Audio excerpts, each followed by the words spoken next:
Hi guys, welcome back to the channel. In this video, I'm going to be showing you guys how to add light shows to your virtual production using the DMX plugin in Unreal Engine. So if you're a beginner, just diving into this whole virtual production with Unreal Engine and Aximmetry, and maybe you've been browsing on YouTube and you saw all these online events, these virtual music festivals with these laser shows and moving lights and all that, and you're wondering, how can I add that to my production? That looks so cool. I want that. What do I need? Where do I begin? Well, that's exactly what I'm going to be sharing with you today. Now, even though this will be sort of an introduction video for beginners, I would assume that you already know what DMX is. If you don't, you can Google it online. There's so much documentation on this. It'll take you like 5 to 10 minutes. But if you can't be bothered, in a nutshell, if you've been to a concert and you saw the amazing light shows, well, there's a guy at the back with a console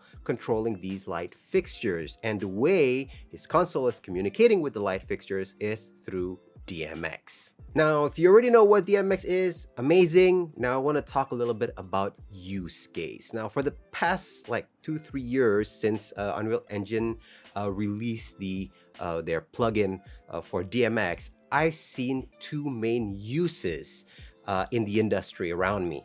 Now, of course, these are not the only way you can make use of the DMX plugin, but I'm just saying these are two ways I've seen people mainly use it. I mean, this is Unreal Engine and Aximmetry. Your creativity is the limit to what you want to do with it.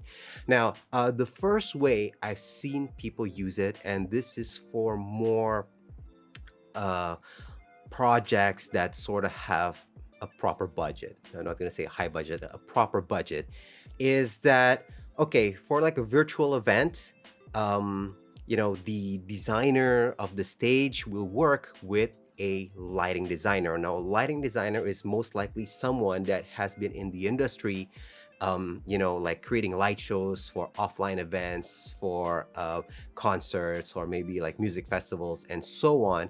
So the designer of the set will work with the lighting designer, and they'll be like, okay, the designer of the set will be like, how many light fixtures do you want? Okay, I want maybe 10 moving lights. I want like 3 lasers and some strobes and all that.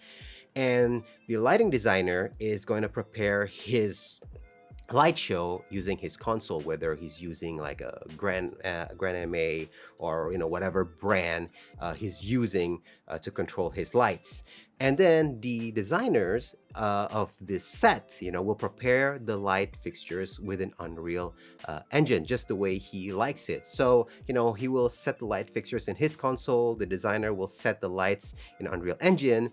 And then once everything is cooked and symmetry and all that, then during the actual live event on the day, the lighting designer will, control the lights during the live event. So you will have an actual proper setup as if this was a offline event, as if this was a real concert. So that's when you have a project where the client wants to spend extra for a lighting designer, and of course, you have to rent the lighting console and all that obviously requires budget and money. And sometimes clients are like, yeah, I want a light show, but we don't want to spend that much money.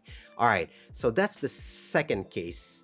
And that option is, okay, you only have the designer of the set, and that person who's setting up the stage in Unreal Engine will sort of make the light show himself. So he's going to set a few lights, and basically he's going to make use of the sequencer, to animate these light fixtures. And once he's done, so 10 sequences, cooking the project and then triggering them in Aximmetry. And he might be using some sort of controller, like a normal MIDI controller, to trigger these lights. In the end, you'll have similar result. One is minimum budget and minimum manpower. The other one is a little bit more high budget and more manpower. So those are the main difference. All right, so 2 use cases, and in this video I'm going to be focusing on how to use the sequencer and setting up light shows, and then triggering them in Aximmetry. Now, one last thing that I want to share with you guys is me personally, I find that when I want to learn anything about Unreal Engine, any new feature and whatnot, I find that the best way to do it is to just look under the hood and reverse engineer stuff. So, the folks at Epic are always giving us free example environments and so on every time they release a new feature. So all you got to do is download it and like literally break it apart. Which is why I recommend you guys to download this DMX Previs sample project. If you want to know more about DMX, this is the ultimate project that you should download and check out. This project is absolutely stunning. The guys at Moment Factory really did an amazing job. You know, sometimes I open up this project and just play the sequence just to get inspired. So once you've opened up the project, if you play it, it is actually going to play a sequence. Now, I'm not going to go through the whole sequence. It's an amazing sequence. It has a really nice soundtrack. And for me, this is just like the benchmark, you know, like this shows what you can do with DMX, and it's absolutely amazing. So what are the things that you can take away from this project? So many things. First of all, you can check out all the different fixtures that they're using and how they're using it. And you can see, like if you click on DMX here and see the activity monitor, and on the outputs, you can see like all the data that's being sent out. So this is all DMX data being sent out. And if you stop, you can actually find the sequence, the level sequence. And in here, you can actually see what's going on for each of the shots and, you know, what's being controlled by what. And you can go deeper. So this is like all the VFX that's being used. And this is all the DMX that's being used, the different types of fixtures, you got the spots and all that. So, you know, you can scroll through this, see what each item in the sequence represents what, controlling what.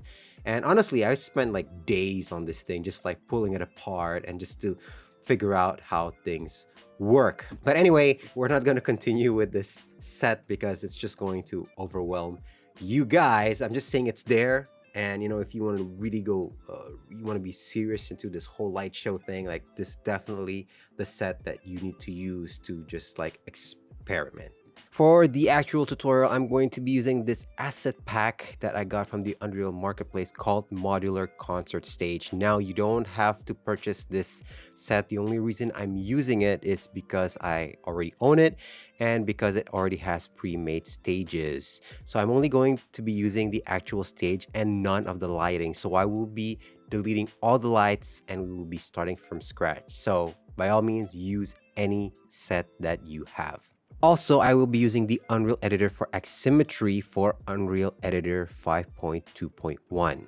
Once your project is open, the first thing that you want to do is go to plugins and type in DMX and make sure you activate the DMX engine, fixtures, protocol, and whatnot. I usually just actually, you know, like activate anything that says DMX on it, just in case.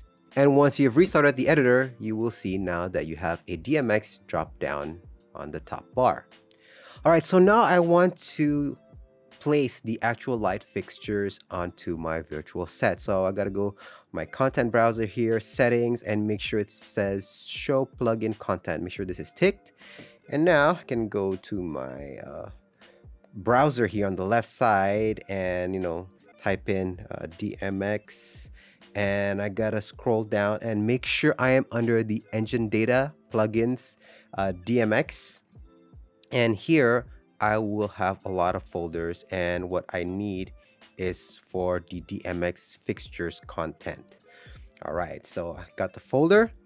Now I just want to remind you guys that any changes that you guys do to any of the assets that are in here, because this is inside the engine content, you got to be careful because if you make any changes, then I think it would be universal and it would affect other projects. Just something to bear in mind. It has happened to me before. So usually if I want to customize something, for example, if I go to light fixtures here and I see that there is a moving head here and I want to customize this later, what I usually do is I would make another folder here in my content folder and rename the folder something like probably like DMX.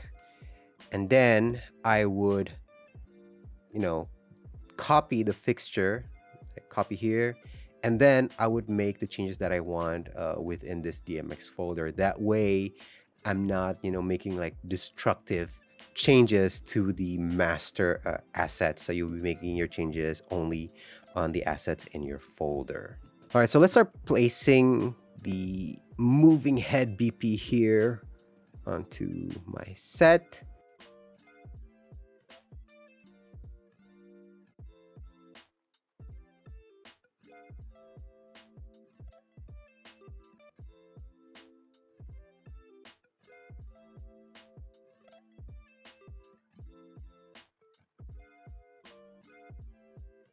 All right, so now I have a total of 1, 2, 3, 4, 5 moving heads all around the center of the stage. Now, in its current state, these fixtures are empty or soulless, I like to say, because they don't yet have an identity. They don't know what they're supposed to be doing. They don't know which group they belong to. So now what we need to do is to create a DMX library where we can assign these fixtures some sort of identity so they know what they're supposed to be doing. All right, so I'm going to right click. And since we have the DMX plugin enabled, we have a new option here that says DMX, and here it says DMX library.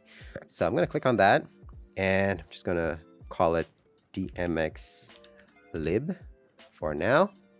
And let's double click it. So this will open up your DMX library, and you will see that there are 3 tabs up here. Library settings. I'm going to skip this one for now and jump ahead to the tab that says fixture types. And as you can see, it is still empty because we haven't created any fixture types yet. So we're going to do that, and you will see that this is not a particularly fun process to do. It's quite tedious, which is why you would probably want to do it one time and then reuse this library for all your future projects. So let's make our first fixture, and since it is a moving head, let's change the category to moving head since it is a moving head, and can call it moving head basic. Right? Who knows? Later on, maybe I will have different types of moving heads in here. And then add mode. I'm just gonna call it standard, and we are going to start adding functions to it because now it has a name and it still can't do anything because it does not have any functions. So first function that I'm going to add is color. Obviously a light will need to know what color it is, right? So 8-bit, and I'm going to rename the function color. I'm going to add another function, and you get a warning here. It says ambiguous attribute color used in color function. That's because we're using double the same attribute. But anyway, the next attribute that we want is a shutter. So I'm going to call it a shutter. And for the data type, I'm going to leave it at 8-bit. And you will see the differences between 8-bit, 16-bit, and 24-bit later once we move on to the fixture patches. All right, the next thing that I want to add is a dimmer. All right, so how bright it is, I'm going to call it dimmer. Next function, pan, right, because we want our lights to be able to move. Now for movement, I'm going to be using a 16-bit data type, and I'm going to call it pan. So obviously now that we have the pan, we want to have a tilt also. 16-bit, and I'm going to name it tilt. Next, I'm going to keep this really simple, no gobos and whatnot. I'm just going to add a focus and zoom, I think we need, and a zoom. Also 8 bit. And we're gonna keep it simple for now. So I'm happy with this. So this is the identity. The fixture type is called a moving head basic. And these are its functions. These are the things that you will be able to keyframe in the sequencer. All right, so now let's move on to the fixture patch tab. And here is where we are going to sort of group our lights. So for example, here I have 5 lights, right? And let's say I want this one light in the middle here to move a little bit differently compared to these 1, 2, 3, 4 lights that I have on the sides. But these 4 lights that I have on the sides, I want them to move together in unison. So that means I am going to need 2 patches. So I'm going to click on the add fixture here and moving head basic. I will need another patch and moving light basic, and this is going to be 000 and 001. So I'm going to use one patch for my single light and another patch, this one, for my 4 lights. And as you can see, it will populate the universe. And if you already know about DMX, so one universe is about 512 channels, but you can have multiple universes, so don't worry, you can pretty much use have as many patches as you would like. And if you notice, each patch is 1, 2, 3, 4, 5, 6, 7, 8, 9. It's 9 channels. So this is based on the attributes that you have set up for your fixtures. So if we go back to the fixture type, as you can see, this moving head basic has 1, 2, 3, 4, 5, 6, 7. All right, it has 7 functions, but the channels is actually 1, 2, 3, 4, and then it says 6. It's jumping one channel, and it's jumping number 7 as well, 8 and 9. So in total, it is using 9 channels. And why? Because the pan and tilt is each using 2 channels because it's using 16-bit. So all the functions that are only using 8-bit data type will populate 1 channel, and those with 16-bit will populate 2 channels. So as you can see here, in the total, we are using 1 to 9 channels. So I guess you could call it 8-bit per channel. All right, so now I'm going to assign the patches to the lights that we have. So this one in the middle here, I'm going to drag the DMX library, and it's going to use the 000 patch, and the rest of the lights is going to be using the 001. Okay, so now to get these lights moving, I will actually need a sequence. So let's right click and cinematics level sequence, and I'm going to call it DMX. All right, let's open it up, and I'm going to add a track, DMX library track, DMX lib, and I'm going to add the patch 000 and add the patch 001. So let's start with the 001 first, since there's like 4 of them. And what I want to do now is keyframe these. And what you want to do now is sort of find your starting point. So we might want to, like tilt down, pointing down like 0.5, and I think the pen is all right, and play around with the focus or the zoom. I always keep on forgetting which one does what. So I think it is the zoom. Let's try. I want to like point down like that. And there are no lights yet because I want to actually animate the lights from off to on. So we'll move maybe like 10 frames and then have the dimmer go up to 1 maybe, and it's not showing anything yet due to maybe the shutter. There you go. So you can set your shutter to like 1, I think, right? So actually you can just start with 1, right? So go to your first keyframe and just start with 1, so that it's not stuttering or anything. So now you have a nice transition from off to on, and all your lights are like pointing downwards. And then from there, you can start animating the pan and tilt. All right, so that's something very basic here. The light is off and it turns on and it moves around a little bit and then it dims out again. So, okay, that's one sequence. And of course, it's not great, but it is the basic of it. You can take your time and just play around with the parameters where you want the lights to point at, how focused is it? Is it zoomed in? To like, is it going to spot to a single point on the stage and whatnot? And of course, you can change your colors as well. And aside from this, you can also go, you want to select like these 5 lights from the group.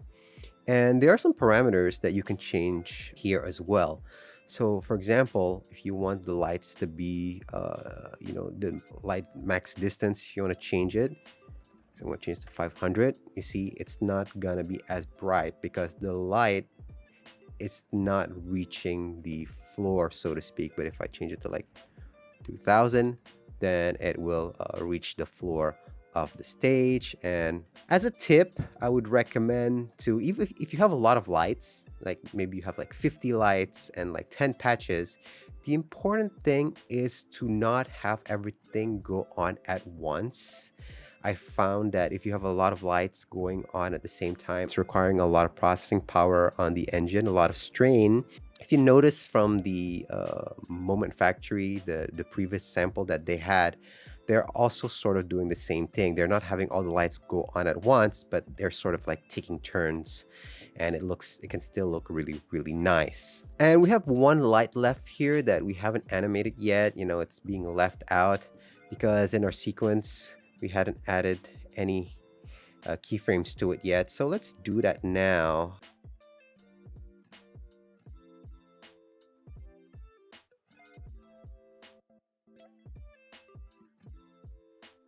So, the next thing you would want to do is to, well, this is one sequence, and you would want to trigger this in Aximmetry. Now, I'm not going to go through the entire process because I've already done a tutorial on how to trigger animations. But just in case, you can take a screenshot of the setup I have in my level blueprint. So once you've cooked your project and open it up in Aximmetry, you will have a trigger here for each of the light sequences that you have prepared. And all you have to do is trigger it now and your light show will play. And so that's pretty much all there is to it. And it's a bit annoying to set up at first, but since you can reuse a library again and all that, even the sequences, you can reuse them again on all your other projects. You will end up like having a collection of sequences for the moving heads. You'll end up having a collection of the strobe lights. And when you create a sequence, right, you can put sequences inside sequences. So you'll probably have a master sequence and have these short sequences, light sequences inside your master sequence. That's, you'll end up just having sequences and sequences and blah. But you'll get the hang of it. And again, I'm not a professional lighting designer or whatnot, but just by knowing the basics, I've been able to, create enough interesting things to keep clients happy, and I hope you will do too. If you guys do want me to make a video on how to control the fixtures using a real like hardware light console, please do let me know in the comments. If enough people request it, I'll schedule a day with one of my friends who do have a console, and we'll show you guys how to control all the lights and everything with the console. And so thank you guys for watching, and I'll see you guys in the next video. Bye.